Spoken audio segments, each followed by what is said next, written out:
1947 से 2014 तक 12 crore gas connection दिए गए।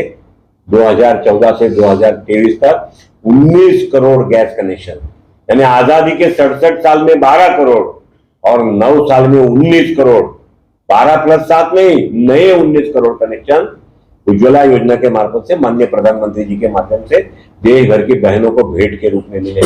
किसान सम्मान निधि की बात करेंगे तो किसान क्षेत्र में अब खेती के विषय के ऊपर प्रधानमंत्री जी ने सॉइल सर्टिफिकेट बनाने का काम किया। जमीन की क्वालिटी क्या है, जमीन क्या चाहती है, कौन सा खर्च चाहती है, कौन से खेत के अंदर बीज लगाने से उसकी पैदावार ज्यादा होगी, इस प्रकार की सारी रिसर्च और संशोधनात्मक काम खेती के बारे में अगर कोई सरकार ने किया होगा तो हमारे माननीय प्रधानमंत्री नरेंद्र मोदी जी के सरकार ने 2014 के बाद किया। और आज किसानों को डायरेक्ट बेनिफिट के माध्यम से 6,000 रुपया प्रतिवर्ष एक किसान सम्मान निधि के माध्यम से देश में मिलता है। फिर अटल पेंशन योजना की बात होगी, विद्यार्थियों के लिए नई शिक्षण नीति की बात होगी, आर्थिक विकास के बारे में देश ने की हुई प्रगति की बात होगी। एक समय में विश्व के 10वें क्रमांक पर भारतीय इकोनॉमी रहती थी, विश्व के दूसरे क्रमांक की लोक संख्या वाला देश, विश्व की 10वें क्रमांक की अर्थव्यवस्था थी। आज 2014 से 2023 तक हम विश्व के 5वें क्रमांक की अर्थव्यवस्था के स्थान पर आए, 5 नंबर आगे बढ़कर, और 2030 तक हम दूसरे या तीसरे नंबर पर विश्व की अर्थव्यवस्था के रूप में खड़े रहेंगे आने वाले 5-6 साल में। ये जो क्रांति हुई है $5 ट्रिलियन इकोनॉमी की, इसका अगर किसी एक को श्रेय जाता है या संयुक्त श्रेय के कोई अधिकारी और उसके नेता है तो माननीय प्रधानमंत्री नरेंद्र मोदी जी है। और इसलिए सारे देश में शिक्षा विषयों, विज्ञान के विषय में हमने विश्व के सबसे अधिक देशों के उनके जो शटल्स है उनको स्पेस में छोड़ने का काम, एक दिन में 100 से अधिक शटलों को स्पेस में छोड़ने का काम अगर कोई देश ने किया होगा तो ये भारत ने किया है, जो आज तक दूसरे देशों पर निर्भर रहता था 3G के लिए, 4G के लिए। आज हम अपना 5G चला करके देश में अपनी व्यवस्था अपने ताकत पर खड़ी की है। आज हमने जेट और बोइंग को लगने वाले जो इंजिन है वो इंजिन को बनाने का काम भी आज हमारा देश कर रहा है। आज हमारा देश DRDO के माध्यम से जो आज तक हम शस्त्र बाहर से मंगा करके इंपोर्ट करते थे, आज हमारे मिलिट्री ऑर्डिनेंस हम लगभग 16,000 करोड़ से अधिक, और आने वाले दिनों में ये आंकड़ा 1 लाख करोड़ तक जाएगा। ऐसे ऑर्डिनेंस एक्सपोर्ट करने का काम इस देश में शुरू किया है। वंदे भारत तक पहुंचे। जो स्वर्गीय प्रधानमंत्री राजीव गांधी कहते थे कि केंद्र 1 रुपया भेजता है और केवल 15 पैसे लाभार्थी तक पहुंचते, 85 पैसे सिस्टम खा जाती है, उसमें की लैप्सिस से चले जाते हैं। माननीय प्रधानमंत्री जी का ये देश धन्यवाद करता है, इस देश का गरीब धन्यवाद करता है, इस देश का लाभार्थी प्रधानमंत्री जी का धन्यवाद करता है कि 1 रुपया दिल्ली से निकला और 1 रुपया लाभार्थी के खाते तक पहुंचा। ये प्रधानमंत्री जी ने करके दिखाया। ये प्रधानमंत्री जी की उपलब्धि है।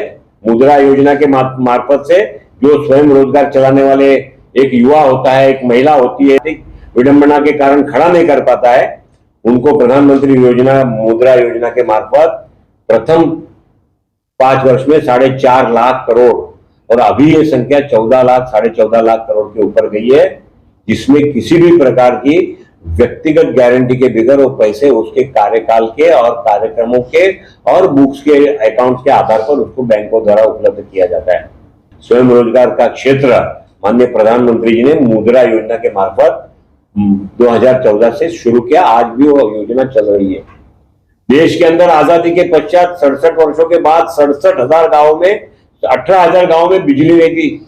आजादी के 67 साल के बाद 18,000 गांव बीज से वंचित थे।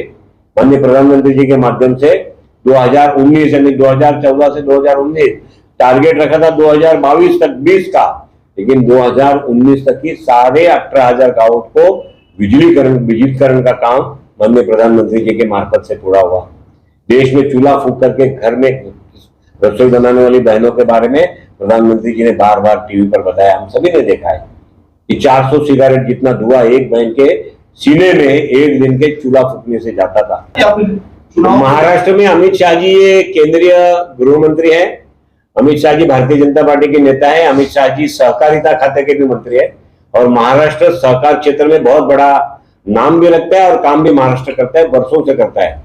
तो ये मुलाकात सरकार क्षेत्र के लिए हो सकती है, ये मुलाकात होम डिपार्टमेंट के माध्यम से भी हो सकती है। मुख्यमंत्री महोदय और उप मुख्यमंत्री महोदय साथ में गए तो जरूर महाराष्ट्र के लाभ के विषय की चर्चा होगी और लाभ का जो विषय होगा लोगों के सामने आएगा। नगर सेवकों ने और विधायकों ने शौचालय के बारे में स्वच्छता का आग्रह रखना चाहिए, उसके लिए उसके हिस्से का जो काम आता है उन्होंने करना चाहिए। मैं आपके माध्यम से नागरिकों को भी विनती करूंगा कि सारी चीजें केवल नगर सेवक और विधायक के ऊपर नहीं रखते हुए अपने निजी काम में आने वाले जो वास्तु है, जैसे शौचालय है, अपने घर के परिसर का एरिया है, उसको साफ रखने में नागरिकों ने भी हाथ बढ़ाना चाहिए। नागरिकों ने शौचालय का उपयोग शौचालय के नाते ही करना चाहिए। वहां गंदे कपड़े फेंकने, वहां थूकना, वहां बीड़ी सिगरेट के पाकिटें डालना, वहां मैच बॉक्स डालना, ऐसे जो सब काम होते हैं उसमें नागरिकों ने भी अपने को संयमित करना चाहिए। जैसे घर उसका है ऐसे शौचालय भी उसका है, परिसर भी उसका है। नगर सेवकों ने और विधायकों ने अपना अपने हिस्से में आने वाली जवाबदारी इसके बारे में पार करनी चाहिए। देश भर में चल रही है, जिसका माननीय प्रधानमंत्री जी ने पिछले 2 दिन पहले मडगांव मुंबई का उद्घाटन किया। हम देश की प्रगति को इस प्रकार से अगर देखते हैं, विद्यार्थियों के क्षेत्र में हो, एम्स के विषय में हो, सारे देश में कुल मिलाकर एम्स की जितनी संख्या थी उससे दुगना से अधिक संख्या पिछले 7 वर्षों में अगर कहीं खड़ी हो गई होगी तो माननीय प्रधानमंत्री नरेंद्र मोदी जी के नेतृत्व में खड़ी हुई और उसके हम सब साक्षी हैं। केवल एम्स के विषय नहीं है, मेडिकल के विषय देख लीजिए। देहातों में डॉक्टर मिलने मुश्किल है। मुंबई जैसे शहर को छोड़ दिया, बैंगलोर, दिल्ली, मुंबई, कलकत्ता, चेन्नई, तो छोटे 2 टायर सिटियों में भी डॉक्टर मिलते नहीं थे, अच्छे डॉक्टर, क्योंकि डॉक्टर को बनाने वाली डॉक्टर की मेडिकल कॉलेज इसकी संख्या नियंत्रित थी। कुछ परिवारों के हाथ में शिक्षा की सारी मोनोपोली, महाराष्ट्र में कांग्रेस और राष्ट्रवादी के नेताओं के हाथ में शिक्षा की मोनोपोली रही। आज प्रधानमंत्री जी के माध्यम से हर जिला में एक मेडिकल कॉलेज इसकी शुरुआत हुई है। पूरे देश भर में ये मेडिकल कॉलेज बनेगी जहां से नए डॉक्टर्स निर्माण होंगे और समाज के लिए काम में लगेंगे। इस प्रकार की सारी बातें, एयरपोर्ट के विषय में हम देखेंगे तो एयरपोर्ट, रास्ते के विषय में देखेंगे तो रास्ते, हमने सिंचन के विषय में देखेंगे तो जितने बांध बांधने चाहिए उसके बांध के बारे में महाराष्ट्र को दी गई सुविधा केंद्र के माध्यम से हमने हमारे अटके हुए प्रोजेक्ट के लिए महाराष्ट्र में 26,000 करोड़ से अधिक पैसा केंद्र सरकार ने महाराष्ट्र को पुराने रुके हुए डैम और बांध के प्रोजेक्टों के लिए दिया। इस प्रकार की कई सारी योजना ये केंद्र सरकार के माध्यम से चली है। फिर वो सांस्कृतिक विरासत होने दो, फिर हमारी राजकीय विषय के अंदर में कोई भी क्रिटिसिज्म को सामना करते हुए प्रधानमंत्री जी ने जिस हिम्मत के साथ विश्व में भारत को विश्व गुरु के रूप में प्रस्तावित करने के लिए मेहनत की है, उसके परिणाम हम देखते हैं। अमेरिका के राष्ट्राध्यक्ष प्रधानमंत्री जी से, नरेंद्र मोदी जी से पूछते हैं कि आपके साथ में सेल्फी ले सकता हूं क्या? ऑस्ट्रेलिया के प्रधानमंत्री हजारों लोगों की भीड़ में कहते हैं Narendra Modi is boss, Narendra Modi is the boss. Bharat का इससे बड़ा सीना कौन सा तनेगा कि एक समय भारत की गिनती और तुलना करते समय साथ में पाकिस्तान का नाम लिया जाता था। आज भारत की तुलना करते समय अमेरिका, जर्मनी, फ्रांस, रशिया, इस प्रकार के देशों के राष्ट्राध्यक्षों के साथ भारत का नाम होता है। आज G20 का भारत यजमान बना है, अध्यक्ष बना है और G20 के लोग कश्मीर में जाकर के G20 की समिट करते हैं। इससे बड़ा भारत के लिए स्वाभिमान का दूसरा कोई दिवस हमको नहीं लगता है। माननीय प्रधानमंत्री श्री नरेंद्र मोदी जी के प्रधानमंत्री पद की शपथ के बाद के मई महीने से 2023 के जून महीने तक हमने माननीय प्रधानमंत्री जी का और भारतीय जनता पार्टी और एनडीए सरकार का जो काम है हम सभी ने देखा है। देश में बहुत सारे क्षेत्र के अंदर हम सुधार महसूस करते हैं, बदलाव महसूस करते हैं। उसका अपग्रेडेशन, उसकी ऊंचाई तक जाने का जो प्रयत्न सरकार के माध्यम से और शासन प्रशासन के माध्यम से होता है वो भी हम उसके साक्षी हम देखते हैं। मैं पत्रकार मित्रों का स्वागत करते हुए ये भी कहता हूं कि पत्रकारों ने और मीडिया ने और सोशल मीडिया ने बहुत बड़ा भूमिका इस विकास के कार्य में अपनी भूमिका भी निभाई है। जैसे हम कहेंगे कि प्रधानमंत्री जी की नरेंद्र मोदी जी ने शपथ लेते ही पहले इस देश को अगर कोई सूत्र दिया तो स्वच्छ भारत का सूत्र दिया। माननीय प्रधानमंत्री जी स्वयं स्वच्छता के दूत बनकर रास्तों पर झाड़ू लेकर के रास्ते की सफाई में लगे। उनकी प्रेरणा से देश का हर नागरिक, हर क्षेत्र की सेलिब्रिटी भी अपने आप को स्वच्छता के साथ जोड़ी और हम जानते हैं कि इसके कारण देश में एक बदलाव की शुरुआत हुई। इस देश में आजादी के 67 वर्षों के बाद देश में लगभग 14 करोड़ से अधिक शौचालयों का निर्माण हुआ और ये संख्या आज 19 करोड़ की तक पहुंची है। शौचालय नहीं थे, परिवारों के पास शौचालय नहीं थे, वहां पर हमारी बहनें, बेटियां, हमारी माता लज्जित होकर के बाहर जाने के लिए मजबूर होती थी।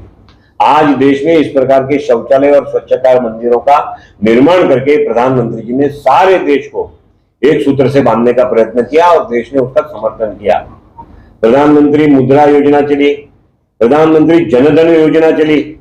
देश में आजादी के पश्चात जिनका बैंक से कभी संबंध नहीं रहा, कभी उन्होंने बैंक का दरवाजा नहीं देखा, ना बैंक ने उनके दरवाजे को कभी टटोला जाकर के, ऐसे 47 करोड़ लोगों ने आजादी के पश्चात बैंक में अपने अकाउंट खोले, अपने खाते खोले।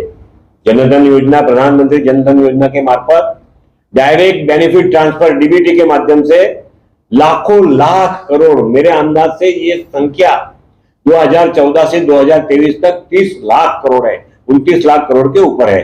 जेनरिक मेडिसिन के बारे में जो जागृति आनी चाहिए, वो खास करके डॉक्टरों के अंदर भी जागृति होगी तो भी कोई कारणसर डॉक्टर नहीं प्रेफर करते हैं और जो मरीज रहते हैं उनके रिश्तेदारों ने भी इस पर विश्वास करना चाहिए। जेनरिक मेडिसिन ये ब्रांडेड कंपनियां भी बनाती है, केवल जेनरिक मेडिसिन बाकी की कंपनियां, छोटी कंपनियां बनाता है ऐसा नहीं है, ब्रांडेड कंपनी भी बनाती है। तो अगर इलाज को हमको और नीचे के स्तर पर दर की दृष्टि से लाना है, कीमत की दृष्टि से लाना है, तो हमको जेनरिक मेडिसिन का, प्रधानमंत्री जी का जन औषधि का जो कार्यक्रम है, इसको मीडिया ने भी उठाना चाहिए, सोशल मीडिया में भी उठाना चाहिए, डॉक्टरों ने भी सहयोग करना चाहिए और राष्ट्र में नेतृत्व करने वाले ग्रामीण स्तर से केंद्रीय स्तर तक के नेताओं ने भी इसमें अपना सुर ये जोड़ना चाहिए। डॉक्टर ने तो हमको बताया, ऐसा मालूम नहीं, मेरे कांदिवली में जिस विभाग का मैं प्रतिनिधित्व करता हूँ, वहाँ जन औषधि केंद्र के लगभग 10 के ऊपर, 12 के ऊपर मेडिसिन स्टोर है। मैं उनकी भी मुलाकात लेता हूँ और उनका कहना है कि उनके सेल में, जेनरिक मेडिसिन के, जन औषधि के सेल में इंप्रूवमेंट है, लेकिन जो इंप्रूवमेंट अपेक्षित है उसके लिए मैंने बताया ऐसे डॉक्टरों ने, मरीज के रिश्तेदारों ने और नेतृत्व करने वाले समाज के नेताओं ने भी इसमें अपना सुर मिलाना चाहिए। प्रधानमंत्री जी कुछ नहीं किया क्योंकि राहुल गांधी को इस देश में कोई सुनता नहीं है।